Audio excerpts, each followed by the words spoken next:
Good morning. I'm John Michaels, Public Affairs Radio Director. Is going to be talking this morning with Bendan Johnson and the U.S. Attorney. Now, what is the exact title? You're the prosecutor. You're the U.S. Attorney for South Dakota. How do you put it on your business card? Well, I'm the United States Attorney in South Dakota and the Chief Federal Law Enforcement Officer here in South Dakota. Now, you went to USD. I did. And then what, Virginia? And then I went out east, University of Virginia, and actually moved back to South Dakota after that. Started off out in Rapid City, worked in Rapid City for a time before moving to Sioux Falls with my wife. I was a state court prosecutor for a time, and then in a private practice before becoming the U.S. Attorney in 2009.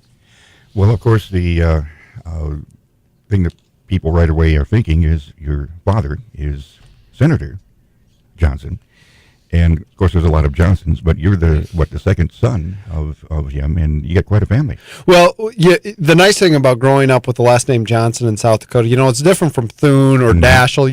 Nobody. It was easy for me to camouflage and not really stand out. So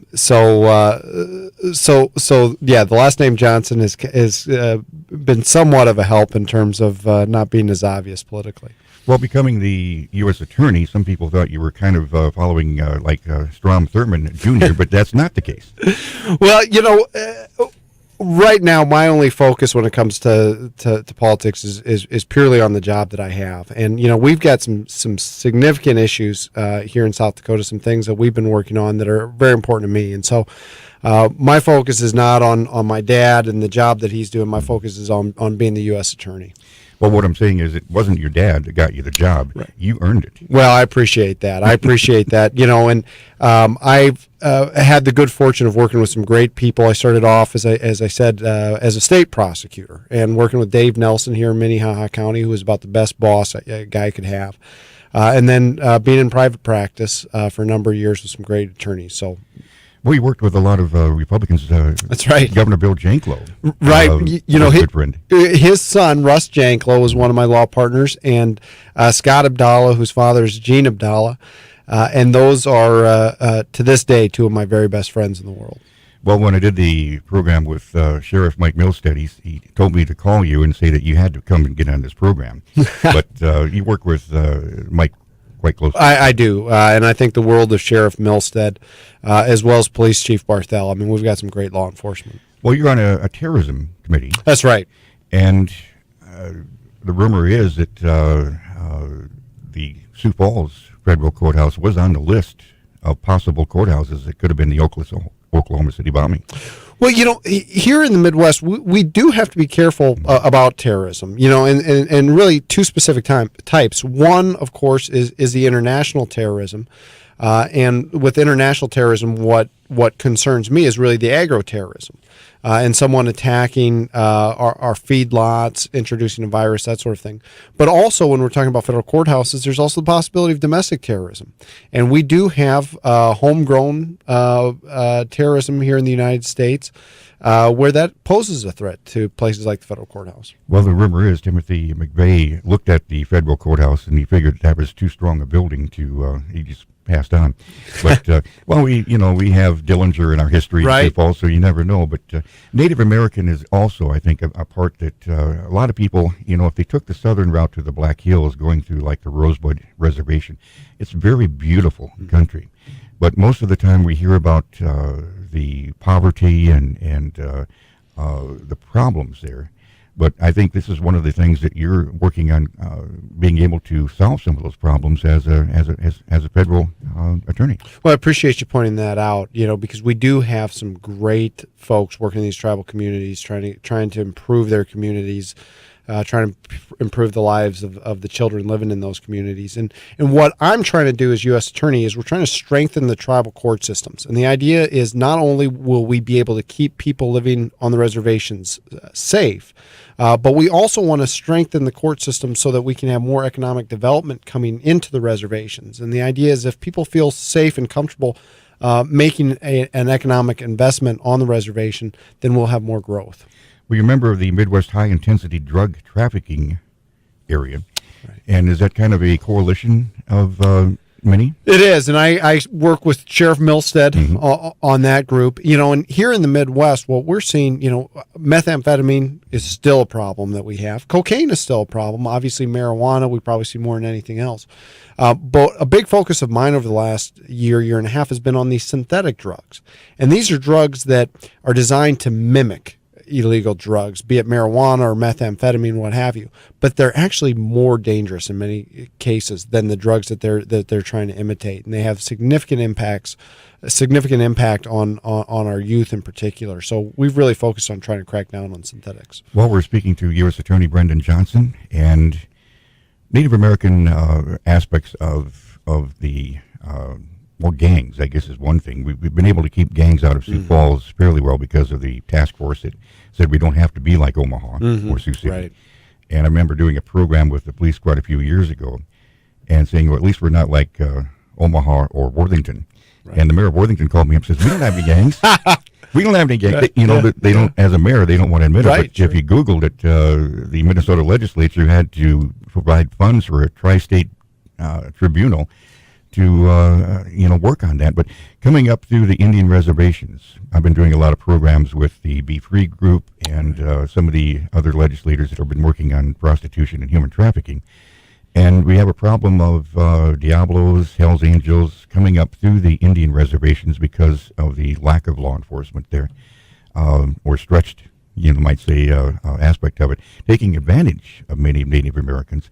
But trafficking the drugs and South Dakota tourism has a different meaning at Sturgis than most people think. Well, that's right. Whenever you have a collection, a large group of predominantly men coming into a community, you're going to have some law enforcement challenges. And Sturgis is a great place to go. I go to Sturgis every year. I love it.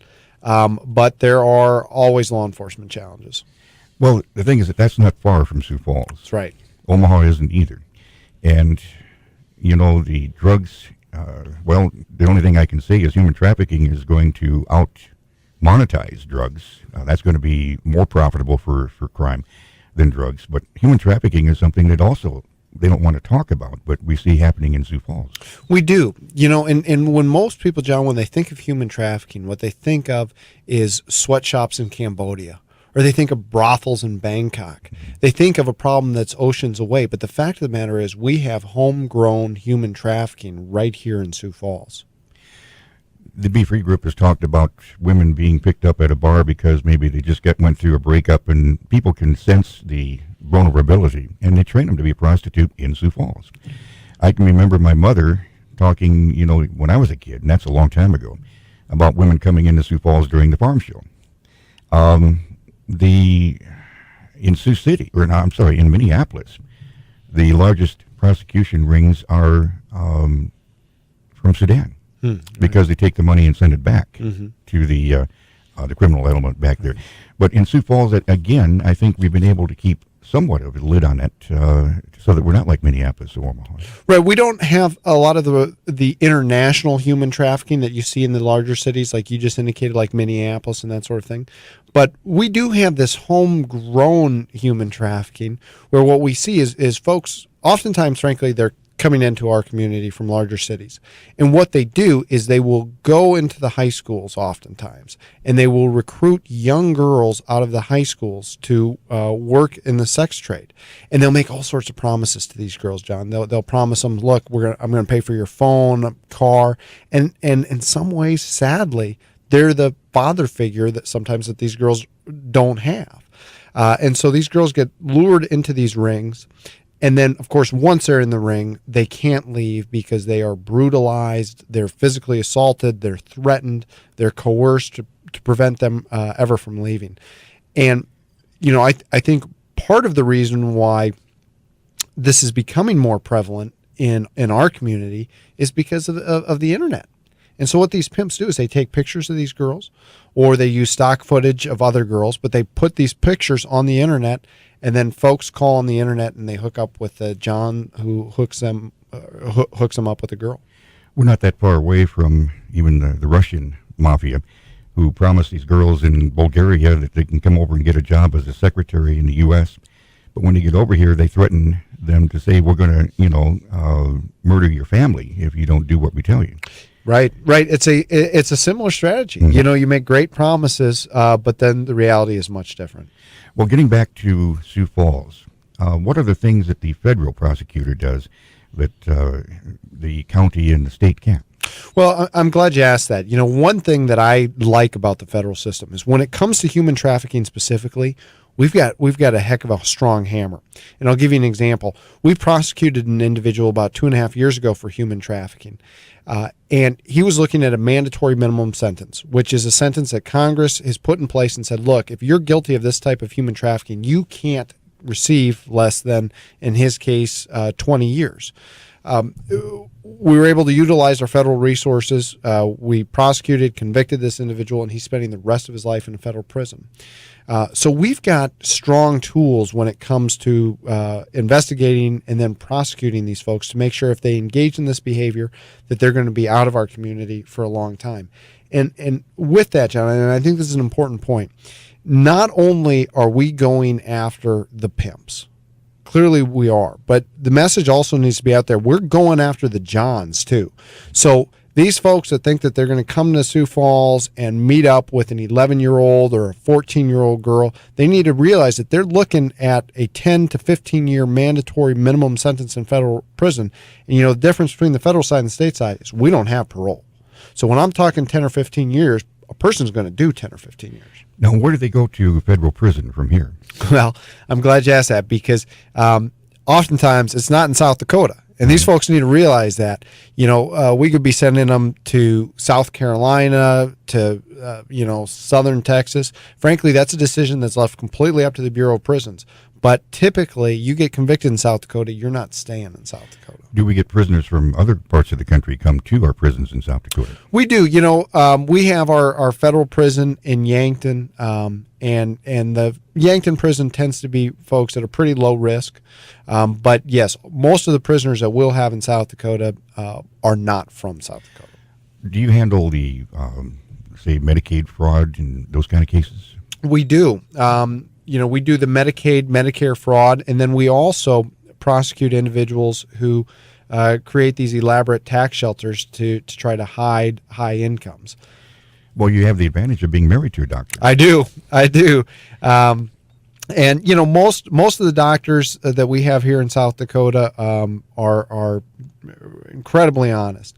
But we see sometimes providers as well as patients that will try to take advantage of the system, and that's where we come in. Well, tell us about your 4 children. Well, thanks for asking. Yeah, my 2 oldest kids we adopted from Ethiopia about 5.5 years ago, and so my daughter is a freshman over at Lincoln High School. She has a job serving pizza during her off hours and runs track. And then my son is a 7th grader.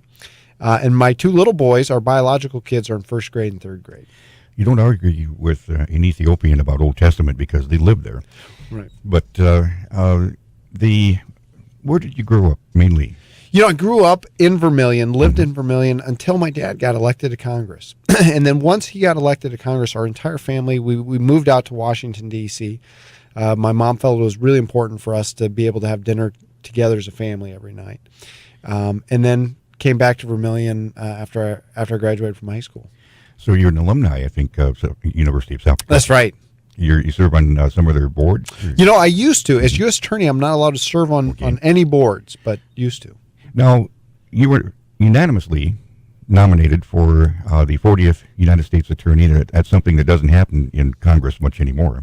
Well, yeah, unfortunately, you don't see much unanimous agreement on anything. But you were nominated by President Barack Obama. What was that like?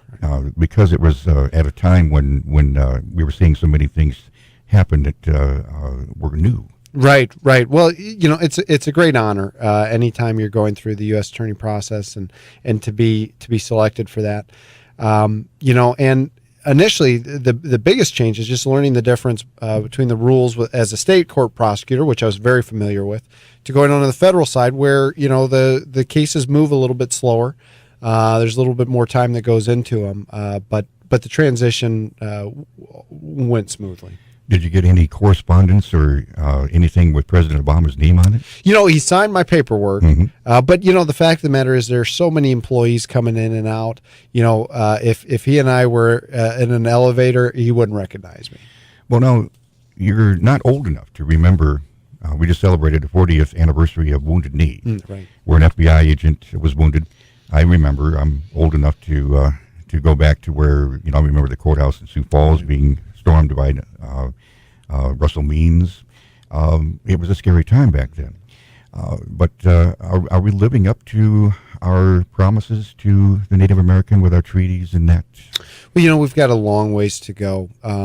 What I found is what we need to do is have a cooperative, respectful relationship with the tribes. And what I do personally is I spend a lot of time on the reservations because I don't believe that we can build those relationships if I'm sitting in a federal courthouse and I'm calling them while they're in Pine Ridge. So what I believe in doing, I've worked the night shift with the tribal police officers. I've participated in the sweat lodge ceremonies. I've tried to become a part of the community, and that's the only way that we're going to move our native, non-native relationship forward is by really getting to know each other on a personal level. Well, your middle name, you changed it. My middle name, I was born Vandal, which is my grandpa's middle name, but he always went by Van. Mm-hmm. And so my middle name, I've always gone by Van as well, just because that's the same decision he made. Well, going back to the aspect of being a federal attorney, right? You work with a state's attorney, you work with the county prosecution, you work with the local sheriff. Things that have been going on in the legislature, are there some things that you've been looking at?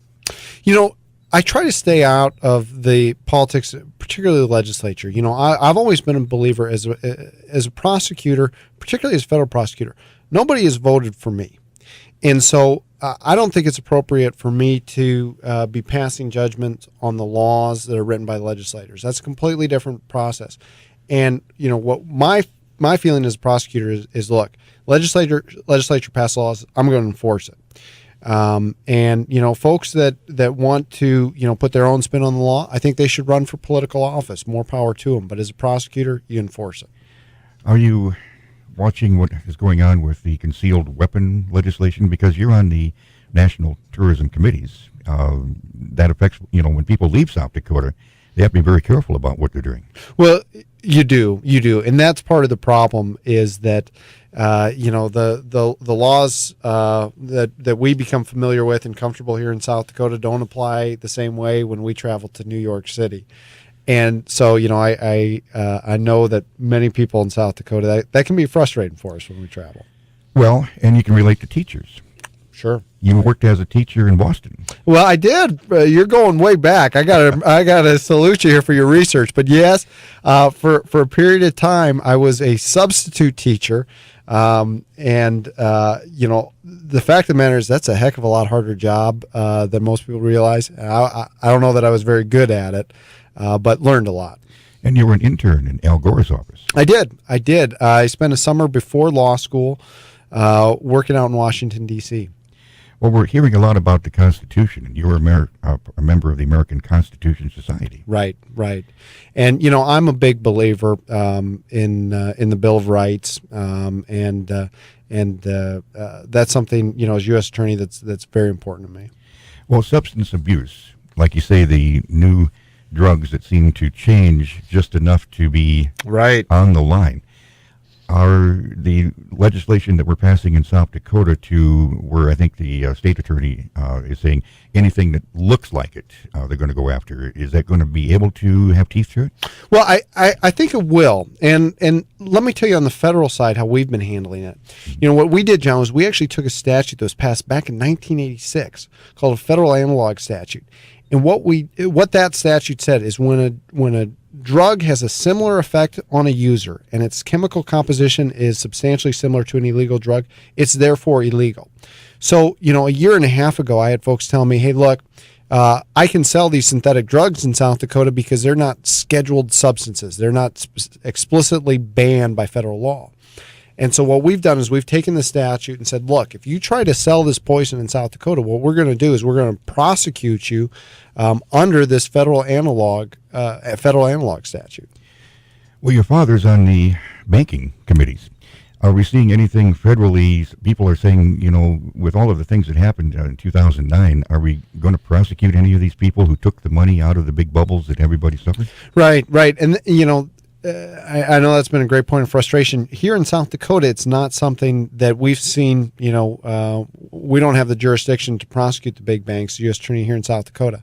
But I know that, my colleagues in the Southern District of New York and other places, they've had some successful prosecutions, but some of these laws, frankly, need a little bit sharper teeth. And it can be very difficult. I mean, keep in mind, one of the frustrations I think we have as prosecutors is sometimes it is very difficult to pin the bad actions of a corporation on the CEO and actually, bring criminal individual personal liability against that CEO. That can be a tough thing to do.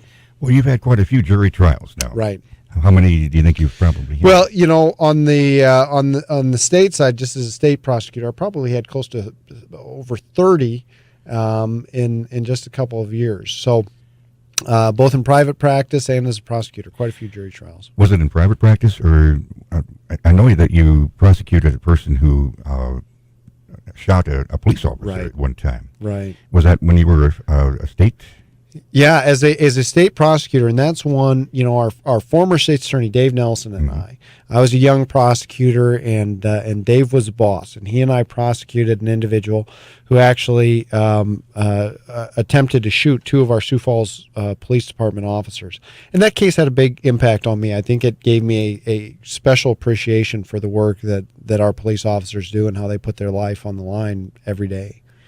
And there's some names that I think that you worked with. Abdallah. That's right. Mm-hmm. That's right. Scott Abdallah, one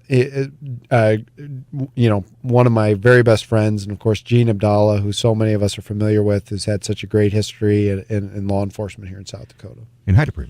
Right. Scott Heideprem. Mm-hmm. I tell you, this was a very eclectic law firm that we had, but Scott was a great mentor. Well, you've got quite a colorful history.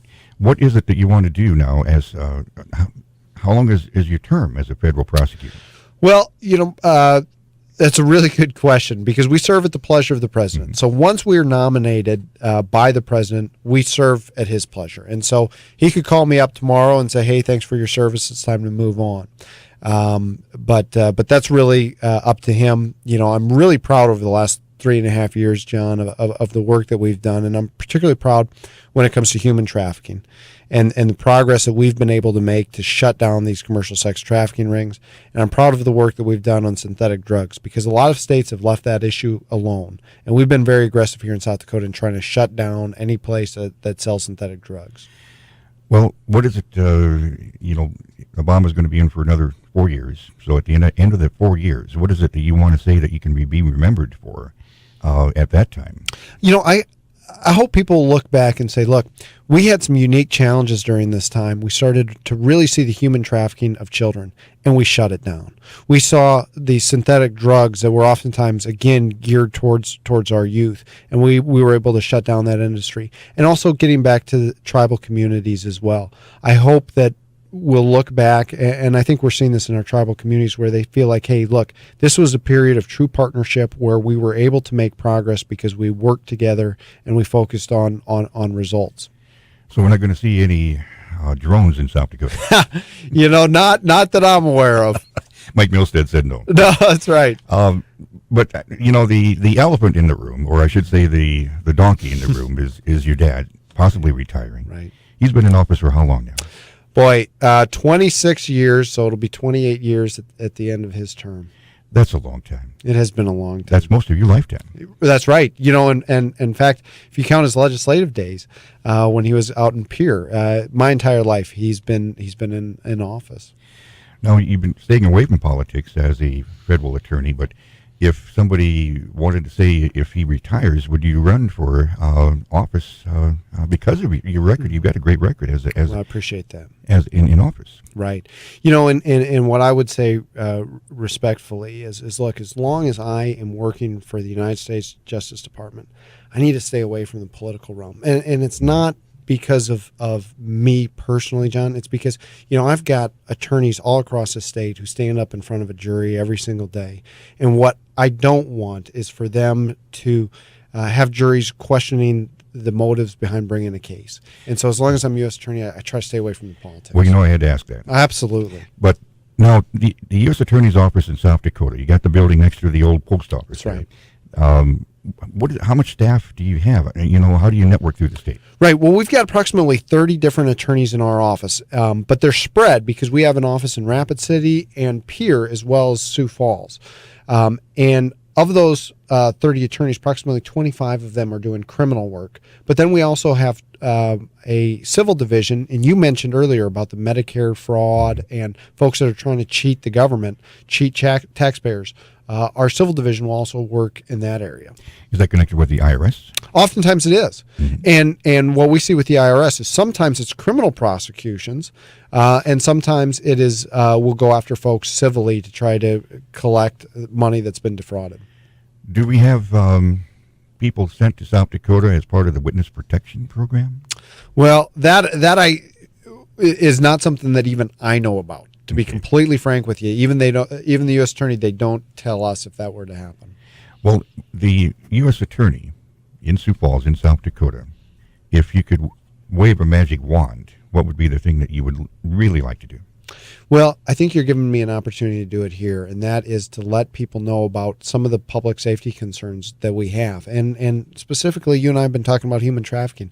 I think that's one of those areas that it's absolutely critical to let people know that this happens in our community so that they can help us guard against it.